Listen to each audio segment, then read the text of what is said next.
रजनी भाई जी। अब आज की इस गोष्ठी के अंतिम वक्ता के रूप में एक युवा विद्वान हमारे साथ जुड़ रहे हैं, आदरणीय अंकुर जी शास्त्री भोपाल से। ये भोपाल में रहते हैं और वहाँ पर मीडिया में काम करते हैं। छोटी उम्र में ही बहुत अच्छे विचारक हैं और तत्व के प्रचार प्रसार में अपना पूरा समय देते हैं। इनके द्वारा लिखी हुई पुस्तक भी बहुत ही प्रचलित है, ये हौसला कैसे झुके। हालांकि धार्मिक पुस्तक नहीं है, लेकिन बहुत ही सुंदर पुस्तक है और अमेज़ॉन आदि बड़ी बड़ी वेबसाइट्स पर उनकी पुस्तक आपको उपलब्ध हो सकती है। मैं सिर्फ ये इसलिए कह रहा हूँ ताकि उनकी विचार शक्ति से हमारा परिचय हो सके। तो पूज्य गुरुदेव श्री के जीवन में, उनके प्रवचनों में जो सिद्धांत बताए गए, उन सिद्धांतों को उन्होंने किस प्रकार समझाया उदाहरणों के माध्यम से, ताकि सरल मना जीवों के हृदय में वे सिद्धांत बैठ सकें। तो पूज्य गुरुदेव श्री के प्रवचनों में आने वाले महत्वपूर्ण उदाहरण एवं सिद्धांत, इस विषय को लेकर हमारे साथ जुड़ रहे हैं आदरणीय अंकुर जी शास्त्री भोपाल से। आइए अंकुर, और अपने विषय को प्रस्तुत कीजिए।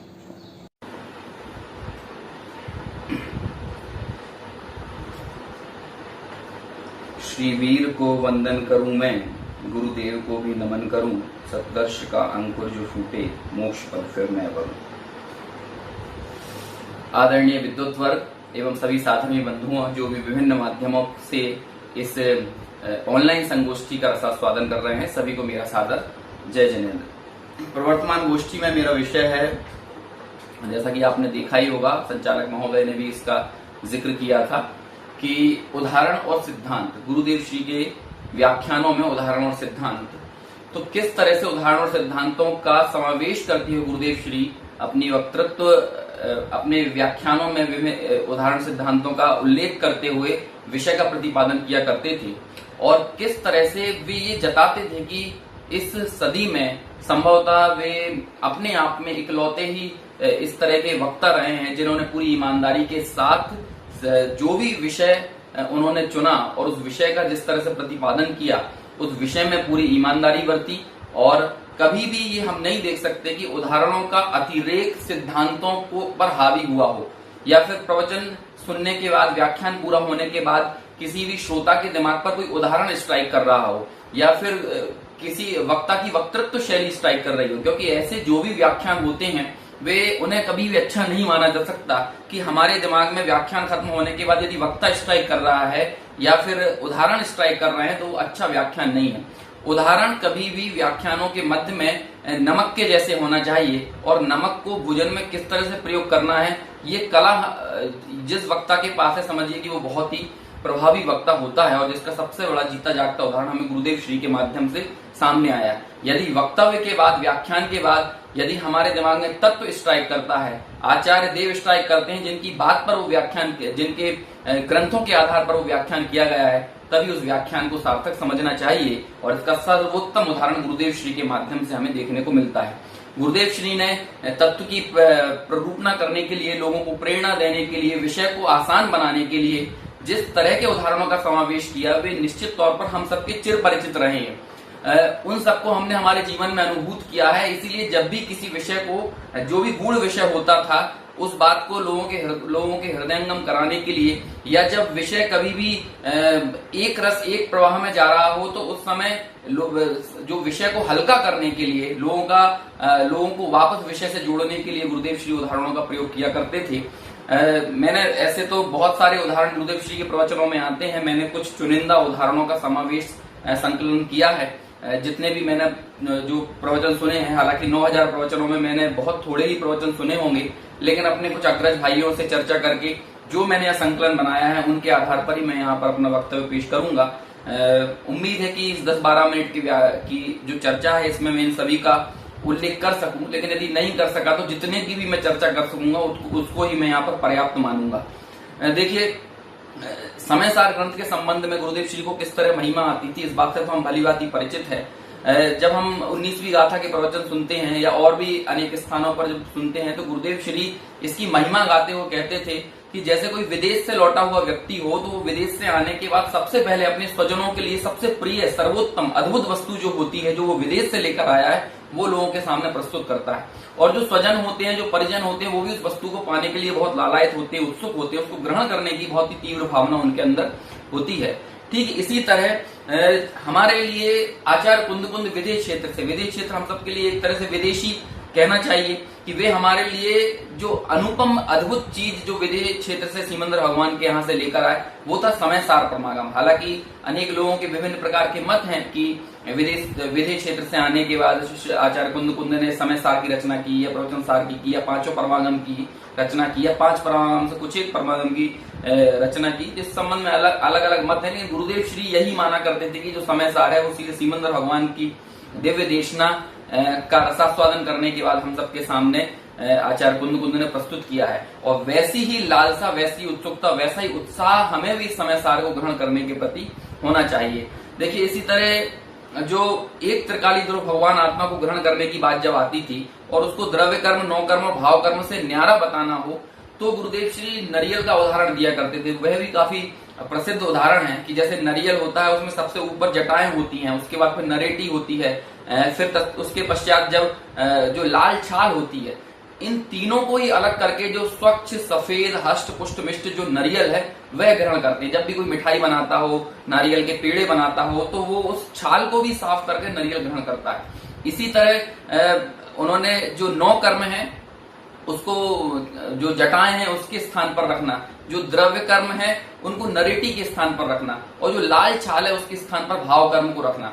तो जिसे ऐसा शुद्ध त्रिकाली भगवान आत्मा चाहिए, ऐसा शुद्ध जीव जिसको ग्रहण करना है, उसे द्रव्य कर्म, 9 कर्म और भाव कर्म से न्यारा ऐसे त्रिकाली भगवान आत्मा पर दृष्टि यदि करें तभी वास्तव में उस ज्ञायक तत्व की तरफ दृष्टि जा सकती है। उसे ही द्रव्य दृष्टि कहा है, उसे ही आत्मानुभूति कहा है।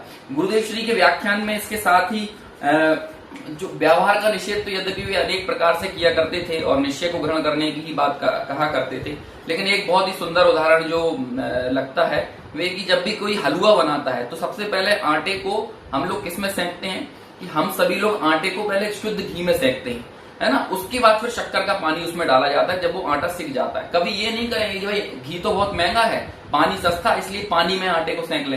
क्यों? क्योंकि पानी में वो सिकेगा ही नहीं, बल्कि उल्टा लुगदी सा बन जाएगा, वो मतलब किसी काम का ही नहीं रह जाएगा, है ना।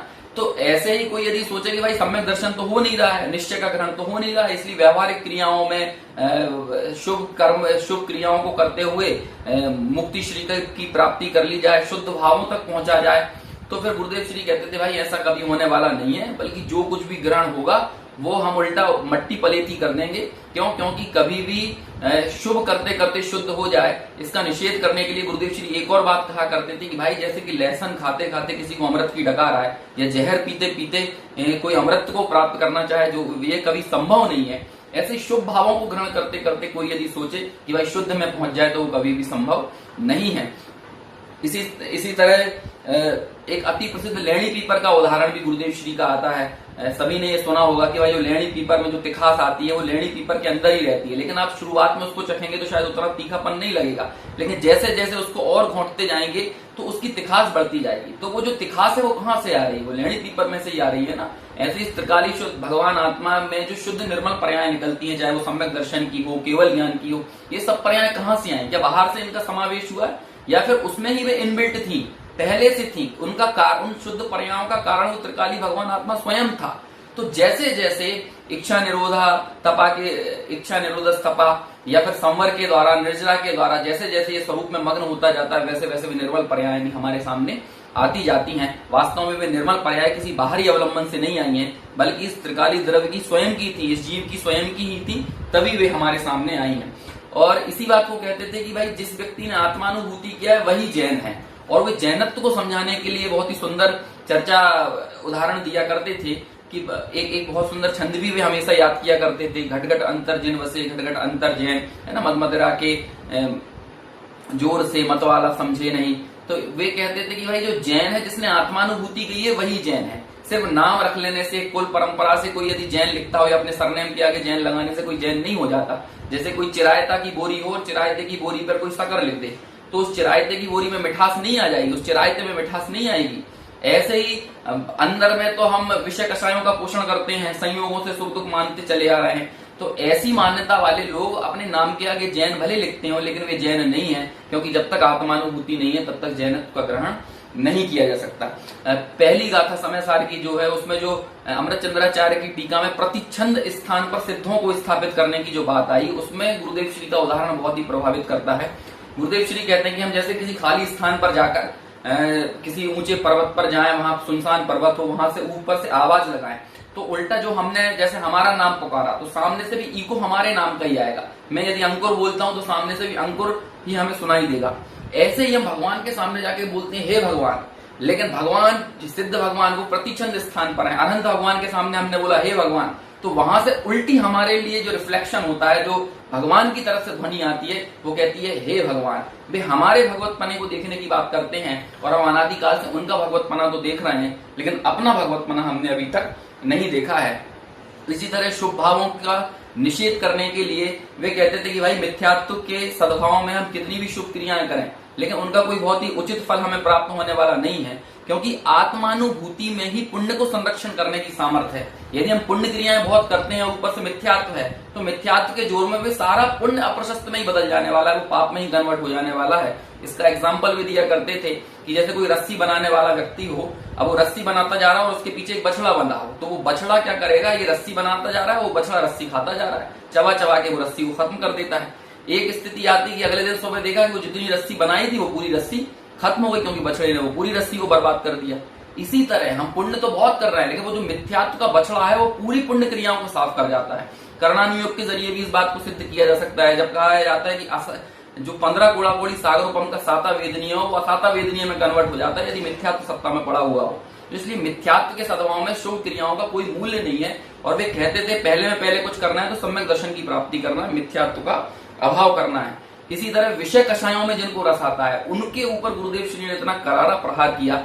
जो सुंदर उदाहरण वे दिया करते थे गुरुदेव श्री, वे कहते थे कि जैसे कोई बच्चा हो, गर्मी के मौसम में बच्चे बहुत दूध पीते हैं और फिर दस्त भी करते हैं, तो जब जैसे गर्मी तो बहुत हो, अब वो दस्त करने के बाद उन्हें दस्त में ठंडा ठंडा लगता है, तो वो अपनी विष्ठा में ही खेलते हैं, उसको ही चाटते हैं और उसमें ही आनंद मानते हैं, उन्हें बहुत अच्छा महसूस होता है। ऐसे ही इच्छाओं की गर्मी से जला हुआ मनुष्य विषयों में कूदकर पंच इंद्रियों के विषयों की पूर्ति करते हुए आनंद महसूस करता है, उसे सुकून लगता है, उसे आनंद आता है। वो विष्ठा चाटने की तरह है, वो विष्ठा के आस्वादन लेने की तरह है। इस तरह से विषय कषायों से दूर होने की प्रेरणा गुरुदेव श्री के माध्यम से हमको मिलती है।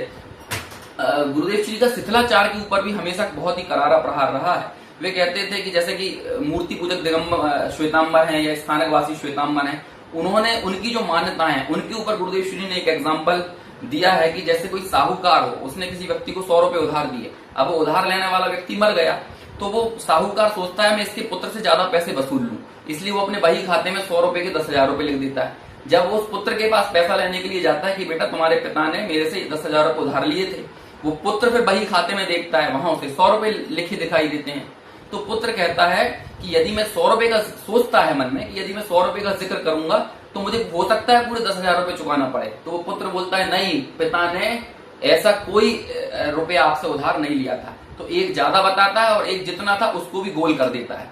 इसी तरह मूर्ति पूजक जो श्वेतांबर हुए, उन लोगों ने क्या किया, उन्होंने प्रतिमा में कुछ एक्स्ट्रा इफेक्ट डाल दिए, उनकी आंखों में मोती लगा दिए, उनको आभूषण पहना दिए। और जो स्थानकवासी थे उन्होंने पूरी तरह से क्या किया, स्थानक वासियों ने प्रतिमा को ही गोल कर दिया। ये दोनों ही सही नहीं है, क्योंकि हम लोग पढ़ते हैं कि अन्यून मनतिरिक्तम याथा तथ्यम विना च विपरीता, कि जो ना न्यून हो ना अतिरिक्त हो, जो याथा तथ्य हो, विपरीतता रहित हो, वही वास्तव में सच्चा है। और ऐसा जैनागम निर्ग्रंथ दिगंबर साधुओं के द्वारा जो प्रतिपादित मार्ग है वही पूरी तरह से सच्चा है।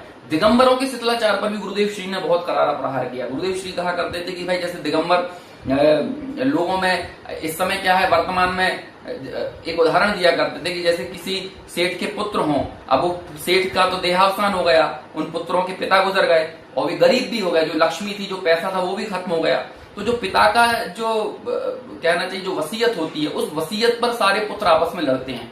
ऐसे ही दिगंबरों के लिए उन्होंने कहा या जो शुभ भाव से धर्म मानते हैं, शास्त्रों का उल्टा प्ररूपण करते हैं, उन लोगों के लिए कहा कि भाई इस काल में अरहंत परमात्मा जो हमारे धर्म पिता थे वो नहीं रहे, केवल यहाँ लक्ष्मी का अभाव हो गया। अब ऐसे समय में जितने भी जो शास्त्र उपलब्ध है उस शास्त्र के आधार का अपने शिथिलाचार के अनुसार, अपनी मिथ्या मान्यताओं के अनुसार प्रतिपादन करते हुए चाहे जैसा उल्टा अर्थ लोगों द्वारा प्रतिपादित किया जा रहा है, जो वाकई में बहुत दुर्भाग्यपूर्ण है। और इस बात की पीड़ा भी गुरुदेव श्री के अंतर में कहीं ना कहीं उनके व्याख्यानों में हम देख सकते थे। एक और जो बात थी, धर्म के लिए फुर्सत नहीं है जो लोग ऐसी बात करते हैं, है ना, उसके संबंध में उदाहरण देते थे कि जैसे किसी की दुकान पर लिखा हो कि आज नगद कल उधार, या किसी व्यक्ति ने 5000 लोगों का भोजन बनाया हो और लोगों को निमंत्रण दिया हो, 5000 लोगों को भोजन पर बुलाया हो। जब लोग भोजन के लिए पहुंचे तो वहां पर बोर्ड टंगा हुआ था आज नहीं कल, आज नहीं कल। तो अगले दिन पहुंचे, फिर उन्होंने वही बोर्ड देखा, आज नहीं कल। इसी तरह इस व्यक्ति से धर्म करने का कहो, स्वाध्याय करने का कहो, आत्मानुभूति की बात कहो तो ये बोलता है आज नहीं कल, आज नहीं कल, आज नहीं कल। और इस तरह आखिरकार वह कल कभी भी जीवन में नहीं आता है, इसी तरह जीवन गुजर जाता है। स्फटिक मणि का उदाहरण भी काफी प्रसिद्ध है कि स्फटिक मणि की स्वच्छता में जो कुछ भी झलकता है वह वास्तव में स्फटिक मणि की स्वच्छता है। जो लाल पीला नीला झलक रहा है वो स्फटिक मणि का नहीं है, बल्कि जो भी पदार्थ उसमें झलक रहा है वो पदार्थ का लाल पीला नीलापन है। ऐसे ही इस त्रिकाली ज्ञायक भाव में अनेक प्रकार के पर पदार्थ द्रव्य आदि झलकते हैं, लेकिन वो सारे जो पर पदार्थ हैं या उनका जो मिथ्या इष्ट अनिष्ट की कल्पना है वे पदार्थ कभी भी इस त्रिकाली द्रव्य में नहीं घुसते हैं, ज्ञान में उनका प्रवेश नहीं होता। ज्ञान तो सदा निर्मल ही रहता है, शुद्ध ही रहता है। एक और उदाहरण जो प्रज्ञा छेनी से राग और ज्ञान की भिन्नता के संबंध में कहा करते थे कि कभी राजकोट में गुरुदेव श्री ने बारूद के जरिए पत्थर फोड़ने वाली पत्थर फोड़े जा रहे हैं ये दृश्य देखा होगा, तो उन्होंने कहा कि जिस तरह वो पत्थर के बीच में बारूद लगा देते हैं तो पत्थरों के 2 टुकड़े हो जाते हैं, ऐसे ही अनादिकाल से ये ज्ञान और राग की जो एकता महसूस करता है ये जीव चला आ रहा है। जब इसके बीच में प्रज्ञा छेनी डाली जाती है तो ज्ञान और राग का भिन्न भिन्न अनुभव जो किया जाता है वह अनुभव इसको होता है। इसी तरह एक और उदाहरण देते थे कि जैसे कि देवरानी और जेठानी के बीच में अलग होने की भावना यदि पैदा हो गई हो, दोनों के बीच में झगड़ा आ गया हो, तो फिर हम देखते हैं कि बहुत जल्दी उन देवरानी और जेठानी के घर के बीच में एक दीवार उठ जाती है। ऐसे ही जब अंतर में ये पता चला हो कि ये राग जो है ये मेरे स्वभाव से भिन्न है, ये मुझ रूप नहीं है, तो ऐसे ही ज्ञानी के अंतर में भी राग के बीच में और ज्ञान के बीच में एक दीवार खड़ी हो जाती है और वह निरंतर अपने ज्ञान का अनुभव करते हुए उस त्रिकाली ज्ञायक स्वभाव में ही मस्त रहता है, उसमें ही व्यस्त रहता है। और ऐसी आत्मानुभूति के माध्यम से वह शीघ्रातिशी संवर निर्जरा प्रकट कर अपने मोक्ष को प्रशस्त करता है, मुक्ति श्री की प्राप्ति करता है। इस तरह अनेक उदाहरणों की चर्चा गुरुदेव श्री के व्याख्यान में आई। मुझे तो इतने जल्दी मैंने आपके सामने विषय का प्रतिपादन किया, तब भी मैंने जो संकलित किए हैं उदाहरण, उनमें से कई उदाहरण छूट गए हैं। अब सोचिए कि 9000 घंटों के जो प्रवचन है उसमें कितने प्रकार के उदाहरण गुरुदेव श्री ने दिए होंगे, और उन उदाहरणों के जरिए जो मूल तथ्य है उसको ही प्रतिपादित करने का प्रयास किया। और वास्तव में गुरुदेव श्री सबसे ज्यादा उदाहरणों में यदि किसी का प्रयोग करते थे जो आचार्यकृत उदाहरण होते थे, आचार्यों ने जो उदाहरण मूल शास्त्रों में दिए उन शास्त्रों का ही बारंबार उल्लेख करते थे। कभी समय सार का व्याख्यान करते हुए कार्तिक अनुप्रेक्षा को याद करते थे, कभी इष्टोपदेश को याद करते थे। इस तरह शास्त्रों में आचार्यों के द्वारा दिए गए उदाहरणों के जरिए वस्तु को समझाने का प्रयास उनका रहता था। ऐसे गुरुदेव श्री ने बहुत ही अद्भुत अमूल्य तत्व हम सबके सामने इस काल में प्रस्तुत किया है।